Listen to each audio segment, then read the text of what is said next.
I love this question. I remember when this question first came in, I was like, oh my gosh, like, I can't wait to talk about this during the episode.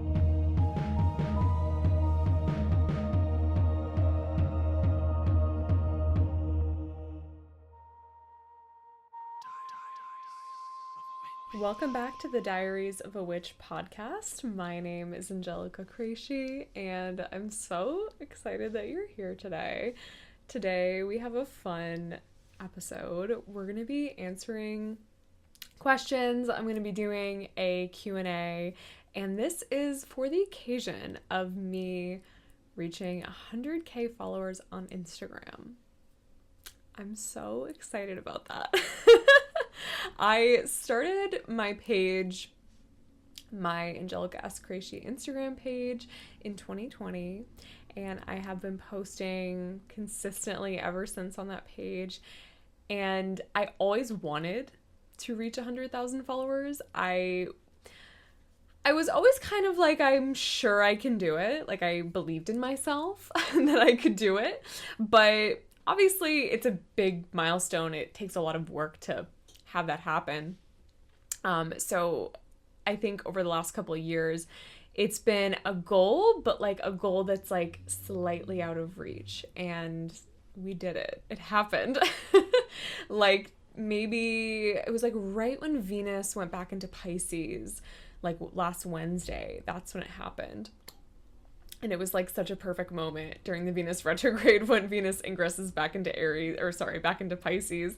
And that's when I reach 100K. It felt very significant. Venus is my current Time Lord planet. So I was like, yes, this is so the moment. And it is interesting just to think about this happening like during eclipse season, this happening during the Venus and Mercury retrograde. I don't know. Plenty to think about. But I'm so happy about it. I celebrated over the weekend with a lot of my friends, which was so funny. One of my friends, Nicole, won like a giveaway for a restaurant for all of us to get free food and drinks. Like she could bring like, I think up to a certain amount of people. And we got this like big like communal drink. I know it does not sound good. It was actually really good. But it had a bunch of straws sticking out of it. It was kind of like a big scorpion bowl kind of situation. Only it was like a big mason jar. It was really funny. So that was like the first night of our celebrations in a way. And then the night after that, which was the eclipse, we had already planned to go out. There was like a goth night that we like to go to. So we went to goth night, and we were at like a business where you can like bring outside food. So my amazing friend Christina, who was on the podcast recently talking about the astrology of March. So if you haven't listened to that episode, definitely make sure you watch it. It was amazing and a great way to decompress and kind of look back on the astrology of the month of March 2025 and be like, oh yeah, it did happen like that, or this is how it felt in the moment. But Christina is an amazing baker, and she baked me this gorgeous cake for my 100K milestone, and then we had candles, and it was just the perfect way to celebrate. So I wanted to do this Q&A. These questions were submitted over on Instagram, and yeah, go follow me if you're not. Add to the 100K other people who are there. So without further ado, let's hop into the questions. So I have this like master list of questions that I'm going to answer, and I wrote these down from the questions on Instagram. Unfortunately, I didn't write people's usernames down, and a lot of the questions were asked by multiple people, so I'm sorry that I didn't get your usernames. So there was a couple of questions about social media, and so the first question was, why did you start making content to begin with? And basically I started creating content back in 2020. It really kind of ramped up, I would say, in 2021. Like my content in 2020, I don't even know. Like this was kind of like pre-Reels. Like TikTok was just a thing, and Reels I don't think had been released yet, or they were like just about to be released. And so it was just like a lot of text posts, a lot of like random content. I don't even remember like really what I was doing or what I was posting. But I initially started because I really wanted to share my practice as a Hades devotee and talk about being a professional tarot reader. I also, since I was a professional tarot reader at the time, I was interested in seeking like online clients and kind of moving my business online, because during COVID, I was working retail, so I had like lost my job due to retail shutting down. I also had like an events-based tarot business that I would go to like bars and other events, and I would get hired for various things and do like markets and stuff like that. And that all stopped during COVID. So I did that from 2018 to 2020, just like on the weekends. I was still in college. I graduated college in 2020, so that was just kind of like my college job as well as working retail.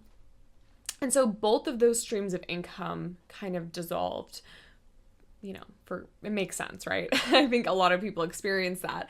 And then I went and traveled cross country for that summer because there was nothing else to do, and I lost my job. And so I was like, well, this seems like a good time to travel. Whenever I tell this story, I'm always like, I know it sounds crazy that I traveled during the pandemic, but I was sleeping in my car. We were basically just doing national parks, and we were like outside in the wilderness. So that's kind of why we decided that this is something that we wanted to do, and it was a good time for it.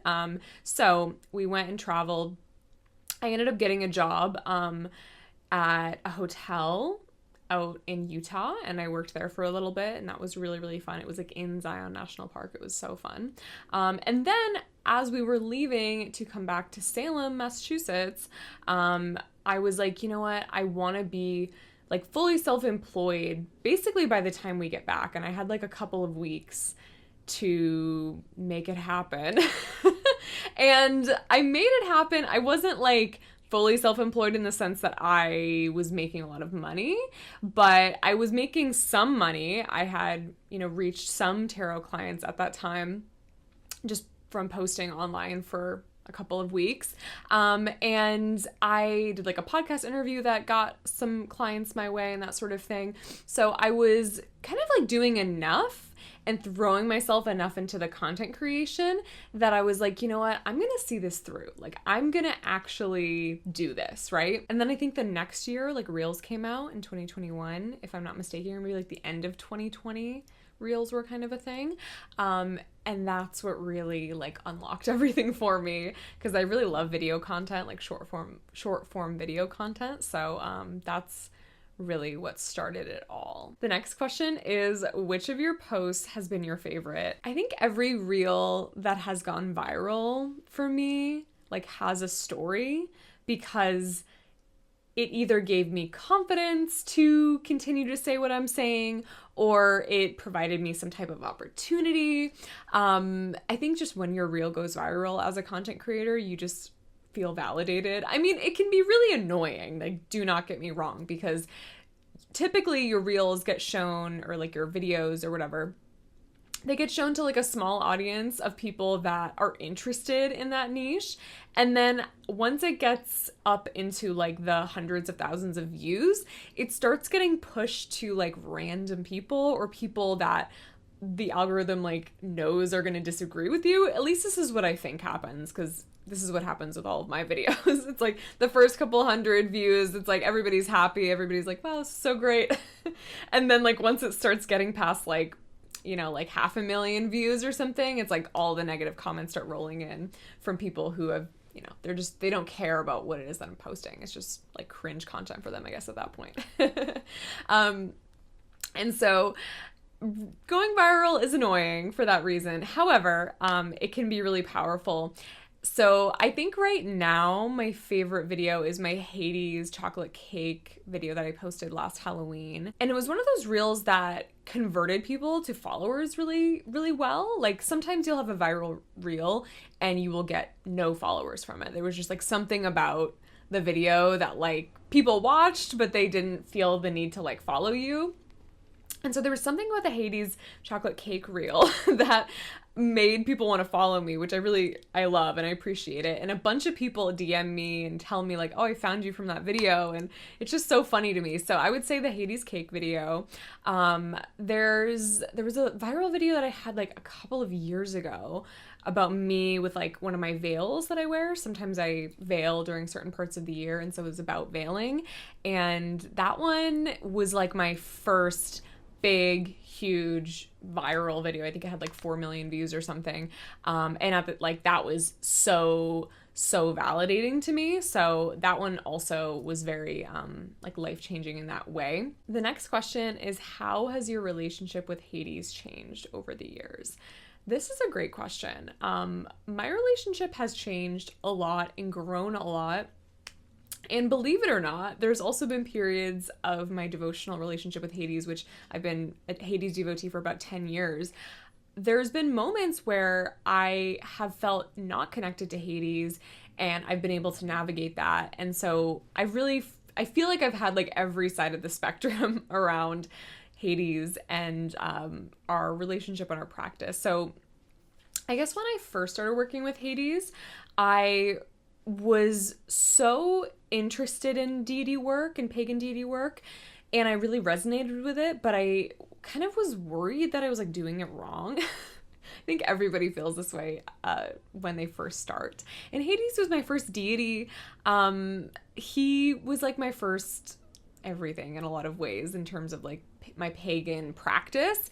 And so I was just always worried that I was like doing things the wrong way. At some point, I decided to become a devotee. And this was another question I got too, which was like, how do you become a devotee, or what's the difference between a devotee and just like somebody who works with or worships a deity?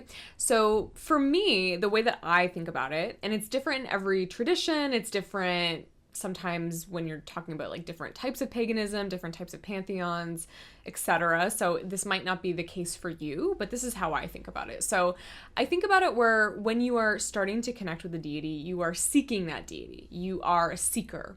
That's typically what I call it.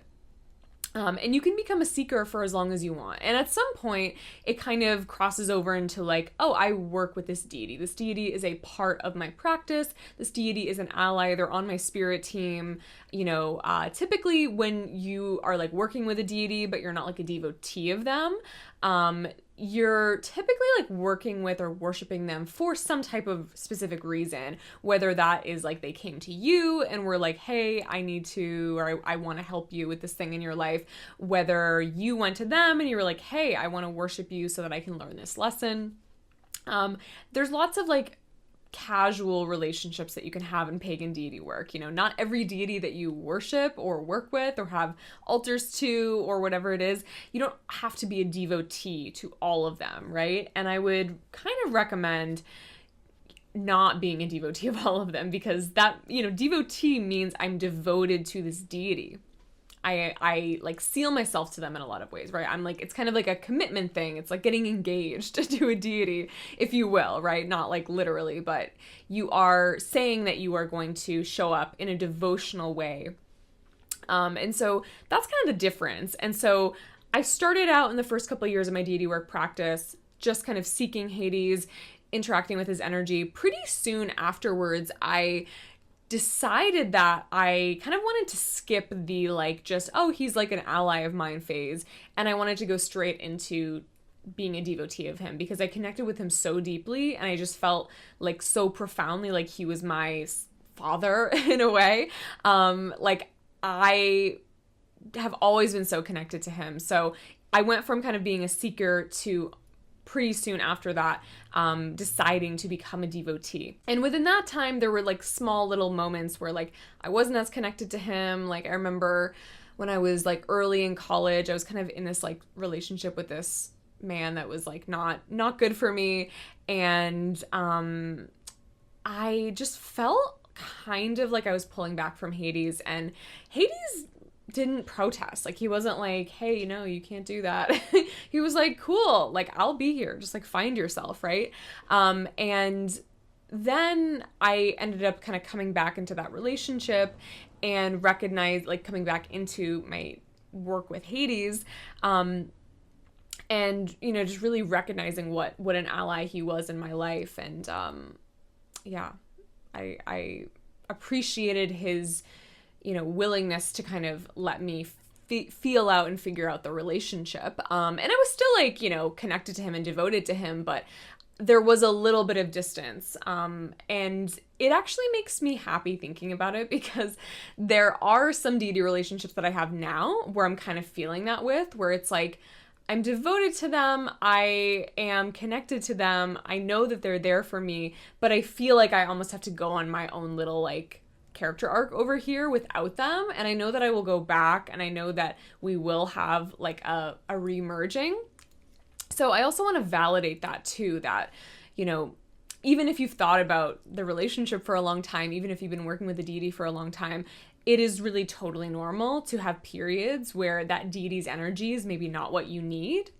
And you can even think about it as fate. Like, you're fated to go on a different path and figure it out and decide either, you know what, actually, I'm not really interested in working with this deity's energy anymore, or, hey, I'm so ready for you.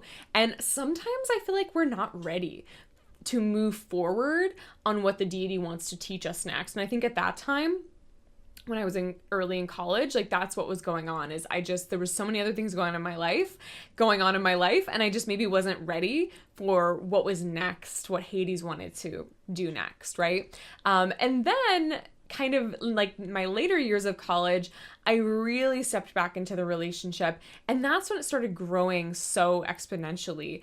And I found myself, like, channeling things from Hades and feeling like I could really psychically connect with him, as having so many dreams about Hades. Oh my God, I remember this time. I remember so vividly, like, the myriad of dreams I was having about him in the underworld. Those were so interesting. And it just kept kind of changing and whatnot. And then when I was traveling, like in 2020 and 2021, I did a lot of traveling. I felt so connected to him during that time. I was calling him in for protection, but there was just something about that time period of my life that was so activating with Hades. Maybe it was because I didn't have an altar, and so I sort of viewed, like, the world as my altar for Hades. Like, I would, you know, we would be driving and I would be reading prayers and writing prayers and thinking about Hades, and it was just such a beautiful connective time period for me in Hades. And then, like, right after that is when I started my business and started my social media, where I really felt called to share about my relationship with him. So that's kind of like the arc of how things shifted. In, like, 2022, I had another little moment where I didn't feel as connected to him. And that was really, like, a me thing. That was, like, I almost had, like, imposter syndrome about talking about Hades, because I don't know what it was. I think it was just because I was posting about him, and I just felt like almost a sense that I wanted to pull back. And now that I look back on it, I'm glad I did at the time, but it really was an imposter syndrome thing, and he helped me navigate that with so much grace. And I remember I was using a certain tarot deck to communicate with him, and during that time he told me to stop using that tarot deck. And I don't know why, but I think it was just like he wanted to communicate with me in a different way, or he had a different type of message for me that maybe I wasn't able to delineate from the deck. But that felt like a really big turning point moment where I was like, oh shit, he's asking me to communicate with him differently, and almost to be like, hey, this isn't working, we need to switch it up and do something different. Like, we need to just change the way that we communicate. And that really helped me go, wow, like, the reason that I'm feeling this, like, discomfort is because I care so much about the relationship, and I care so much about portraying Hades, and I don't want to say the wrong thing, and I don't want to misrepresent him, or, like, there was so much going on about, like, being a public figure that talks about Hades and, you know, teaching about Hades.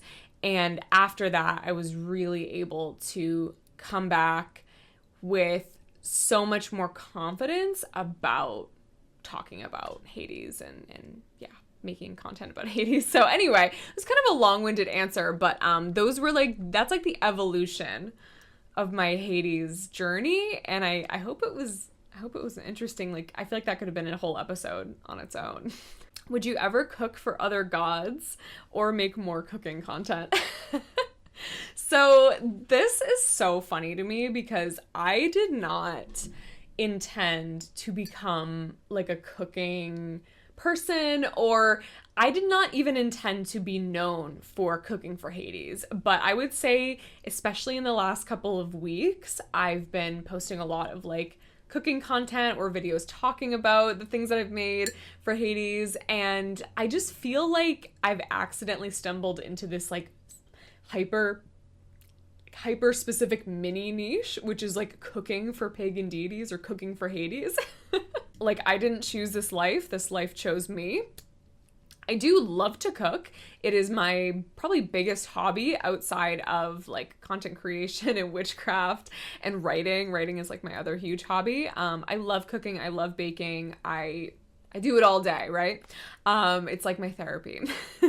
So I would totally make more cooking content. And a lot of people have asked me to cook for, meals inspired by other deities and that sort of thing. I think I will finish out by making more recipes for Hades and Persephone. And I was also thinking about doing more like seasonal recipes, like, for different holidays and different seasonal changes, because that's a huge part of my practice as a Hades and Persephone devotee, is really celebrating the seasons, working with the seasons, and my favorite way to do that is through cooking and baking and whatnot. So if you enjoy my cooking content and you want to see more of it, sort of like cooking, within a pagan context, within modern pagan deity work, please let me know, because I would love to hear if you want that. The next question is controversial question, but what do you think of God spousing?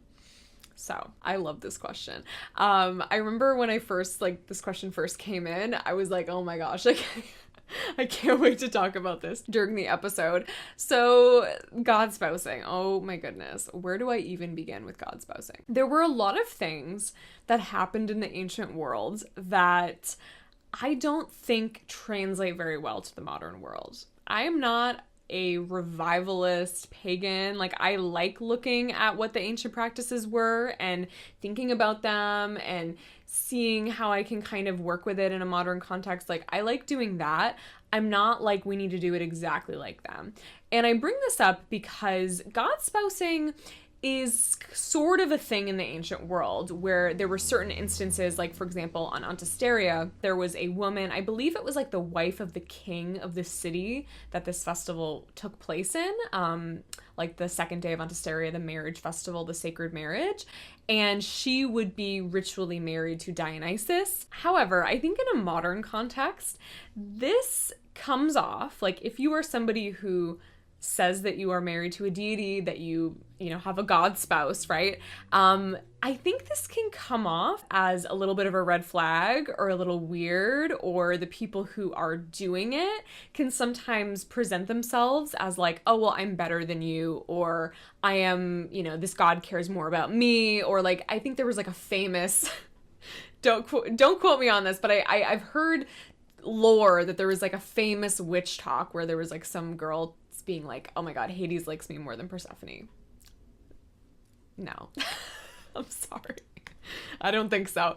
As a Hades devotee of many, many years, I do not think that that's the case. But why are we even comparing ourselves? You know what I mean? Like, it's just ridiculous. I don't...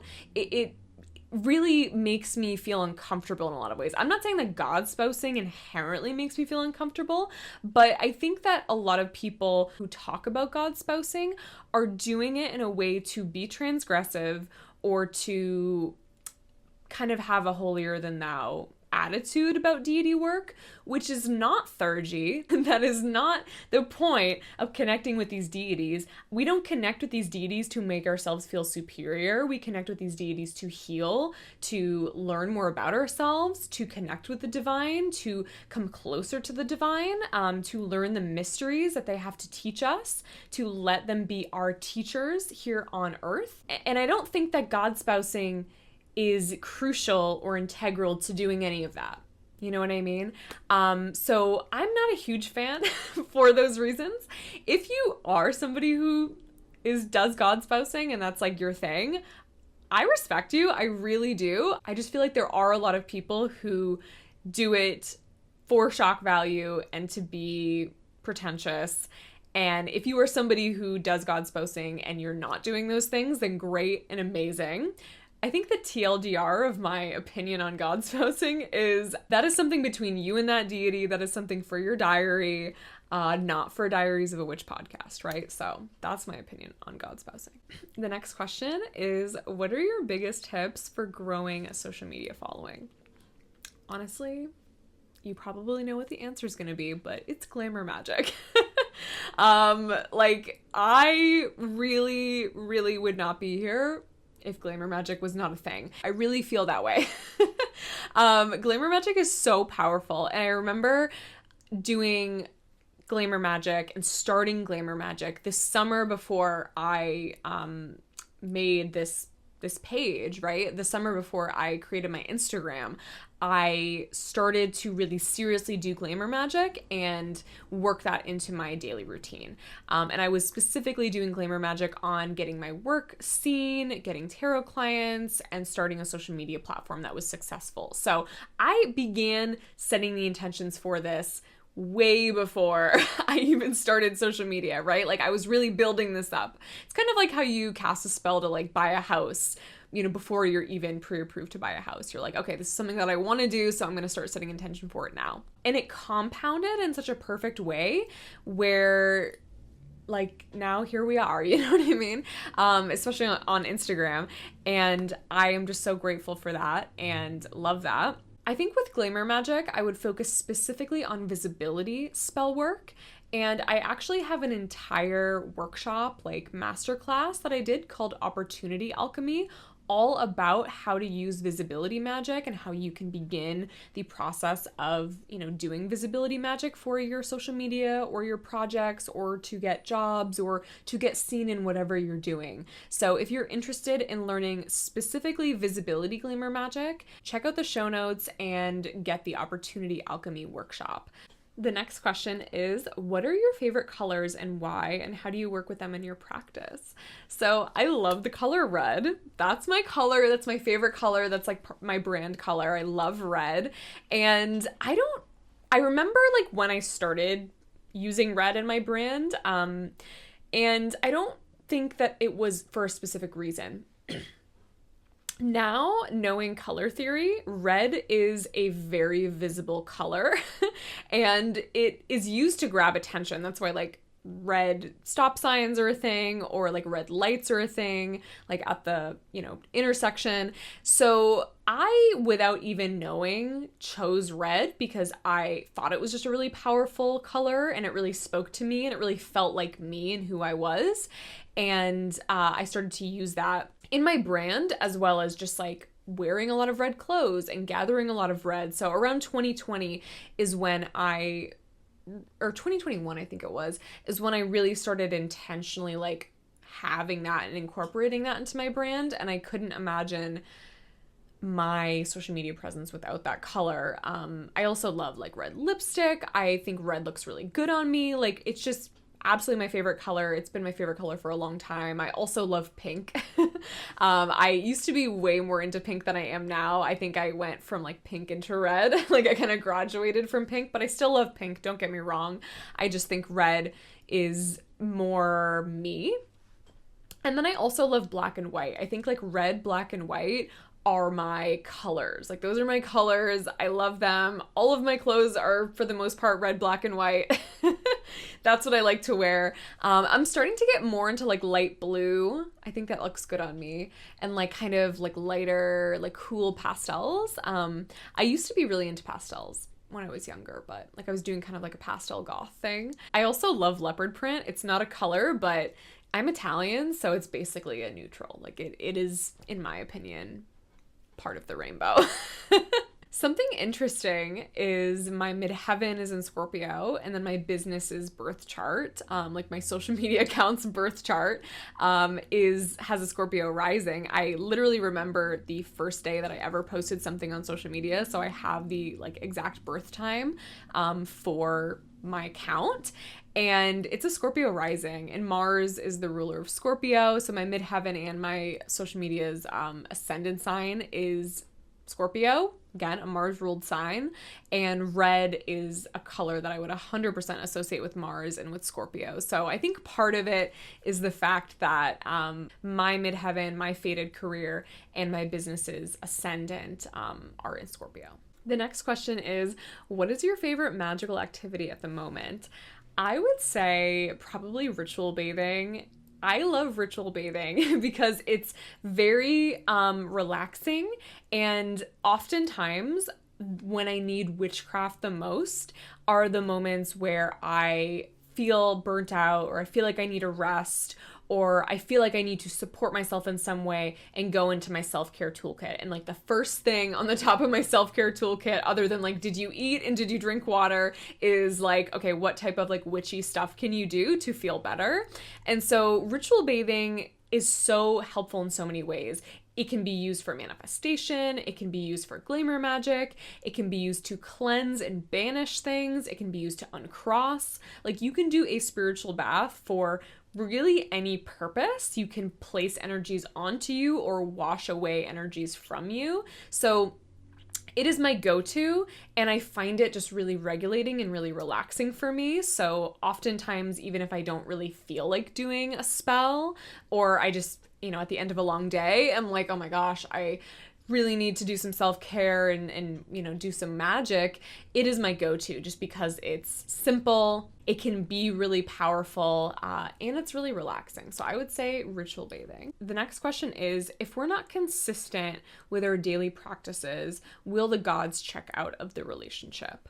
This is a question that I kind of answered in a recent podcast episode with Emmy. So we talked about neurodivergent magic and being neurodivergent pagans and witches. So definitely go and check out that amazing episode. It was one of my favorite collabs I've ever done. And, I got so much great feedback from y'all enjoying the episode. But we talk extensively there about how sometimes when you are neurodivergent, it can be really difficult to keep daily routines, or you will like literally just sometimes forget about some type of routine that you have established or that you want to establish. And so we talk a lot about it there, but essentially what I think about this idea or this question, like, will the gods check out of our relationship? Honestly, no. And especially not if you tell them and talk to them about what you're experiencing. So if you never share with them that you find it difficult to keep up with day-to-day relationships with your gods, whether that's because you're busy or because you have ADHD or like whatever it is, right? If you're not talking to your deities about that, and maybe you're newer to the relationship and you don't have like a long history of working with the deity and building up charis, which is mutual goodwill between the two of you, that creates a strong deity connection, then yeah, the deity might not really understand why you're not showing up for the relationship, and there could definitely be a disconnect that comes from that. However, this is why it's really important that we talk to our deities like the amazing teachers that they are. They're here to teach us, right? They're here to bestow their wisdom upon us in a lot of ways. I think you need to be able to communicate with your deities about the certain season of life that you're in, or about the fact that you find it really difficult to tend their altar, and maybe you can find an alternative.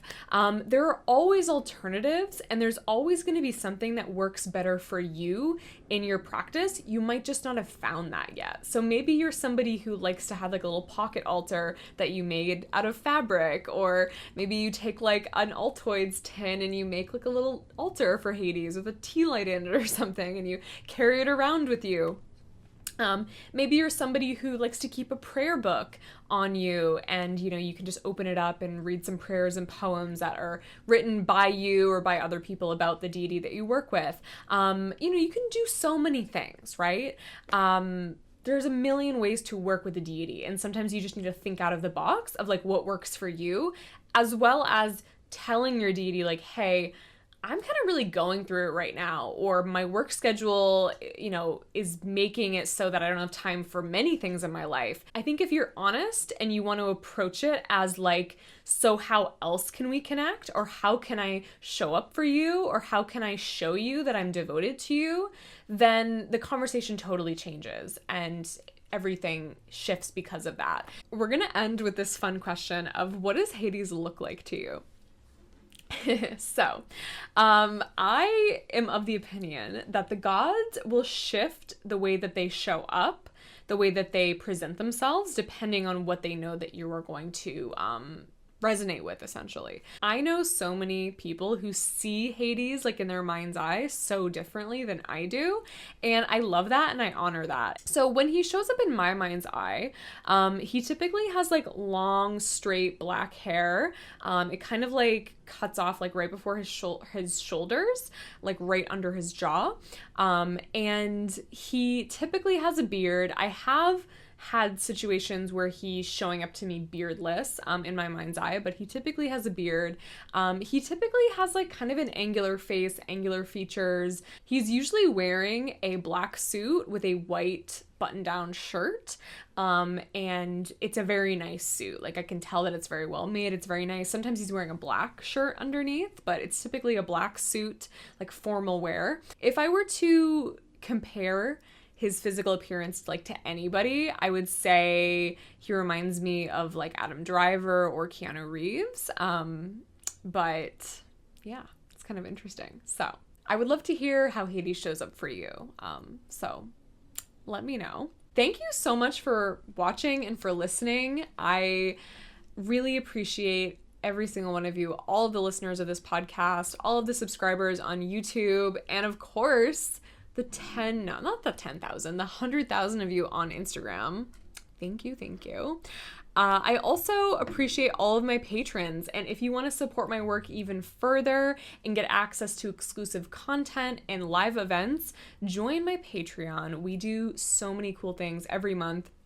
And I've been posting so many spell recipes and ritual recipes over the last couple weeks. I have a ritual for stepping back into your power, and I posted it during the eclipse season because I feel like that's something that we all need right now. And every month in the Coven tier, we do live events like classes and group rituals and workshops. You also get access to all of the previous recordings of all the other workshops and classes. The Opportunity Alchemy workshop is actually included in the Coven tier. It's like one of the replays. So you can either just purchase the workshop and then have it available on demand to watch, or you can subscribe to the Coven tier and access it through there. And speaking of my patrons, I wanted to give a shout out to my Diary and Coven tier members. So thank you so much to Jamie, Cheryl, Emma, Alexis, Alessandra, Ashley, Luna, Taylor, Jordan, Chelsea, Quinn, Megan A, Megan M, Melissa, Natalie, Jen, Carrie, Lauren, Kayla, Lindsay, Sarah, Quinn, Peony, Joanna, Megan S, Megan R, Callie, Nina, Irene, Chelb, Haley, Kristen, Desiree, Emmy, Hannah, Georgia, Adri, Liz, Kay, Esty, Kristen, Shell, Veronica, Isabella, Lanes, Junie, Elena, Jojo, Teddy, Paige, Shania, Crystal, Mina, Kimberly, Finian, Caitlin, and Barbie. Thank you so much for being patrons. We will talk soon, and goodbye.